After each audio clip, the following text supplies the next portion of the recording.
80% से भी ज्यादा हिंदू आबादी वाले नेपाल में हिंदुओं को ही दौड़ा दौड़ा कर पीटा जा रहा है। नेपाल में मुस्लिमों की संख्या सिर्फ 5% के करीब है, लेकिन इसके बावजूद नेपाल के मुस्लिम धमकी दे रहे हैं कि हम नेपाल के हिंदुओं का वही हाल करेंगे जो बांग्लादेश के हिंदुओं का किया था। नेपाल के हिंदुओं पर इतिहास का सबसे बड़ा संकट आ गया है। हिंदुओं की दुकानें लूटी जा रही हैं। सबसे हैरान करने वाली बात यह है कि सरकार के आदेश पर नेपाल की पुलिस हिंदुओं पर अत्याचार करने में पाकिस्तान की सेना को भी पीछे छोड़ रही है। नेपाल का हिंदू कट्टरपंथियों से भी पिट रहा था और जेनजी द्वारा लाई गई सरकार से भी। लेकिन अब नेपाल के हिंदुओं ने भी पलटवार शुरू कर दिया है। हिंदू भी सड़क पर उतर आए हैं। नेपाल के हिंदुओं ने ऐसा पलटवार किया है जिसे देखकर भारत भी चौंक जाएगा। अब देखिए नेपाल में हुआ क्या है। दरअसल बिहार से सटे नेपाल के सुनसरी जिले के देवानगंज से शुरू हुआ विवाद अब मधेश और कोशी प्रांत के कई जिलों तक फैल चुका है। ये नेपाल के वो इलाके हैं जहां 95% मुस्लिम रहते हैं। रिपोर्ट्स के मुताबिक नेपाल के मुस्लिम बहुल इलाके सुनसरी के पास से जब हिंदुओं की कांवड़ यात्रा जा रही थी, तब मुस्लिम समुदाय के लोगों ने उन पर हमला कर दिया। कांवड़ यात्रा में बज रहे डीजे और हिंदुओं के झंडों को देखकर बहस छिड़ गई। मामला इतना बढ़ गया कि कई इलाकों में अनिश्चितकालीन कर्फ्यू लगा दिया गया है।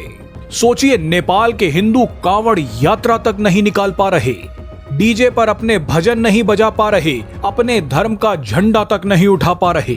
वैसे आपने ऐसी ही कुछ खबरें भारत में भी सुनी होंगी। भारत में भी जब हिंदू शोभा यात्रा निकालते हैं तो उन पर पत्थरबाजी की जाती है।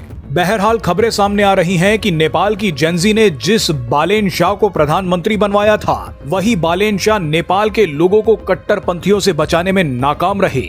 नेपाल की सरकार उल्टा हिंदुओं को पिटवा रही है। ऐसे में अब नेपाल के हिंदुओं ने अपनी रक्षा के लिए खुद सड़कों पर उतरना सही समझा।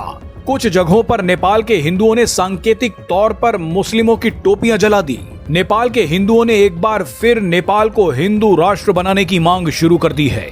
आपको याद होगा कि पिछले साल भी नेपाल को हिंदू राष्ट्र बनाने की मांग तेज हो गई थी। हजारों नेपाली हिंदुओं ने नेपाल के पूर्व राजा ज्ञानेंद्र शाह की तस्वीरों के साथ सीएम योगी की तस्वीरें भी लहरा दी थी। आपको बता दें कि सीएम योगी हमेशा से नेपाल को दोबारा हिंदू राष्ट्र बनाने की बातें करते आए हैं, इसीलिए वो नेपाल में बेहद पॉपुलर हैं। लेकिन नेपाल में हिंदू राष्ट्र के आंदोलन को कुचलने के लिए वहाँ की जेनजी को भड़काया गया, बालेन शाह को प्रधानमंत्री बनवाया गया। आज हालत ये है कि नेपाल में भी हिंदू मुस्लिम दंगे शुरू हो गए। जानकारी के लिए बता दें कि पिछले कुछ सालों में तुर्की के कई संगठनों ने नेपाल में मस्जिद, मदरसे और अनाथालय बनाने शुरू कर दिए हैं। जानबूझकर मस्जिदों को भारत की सीमा के पास बनाया जा रहा है।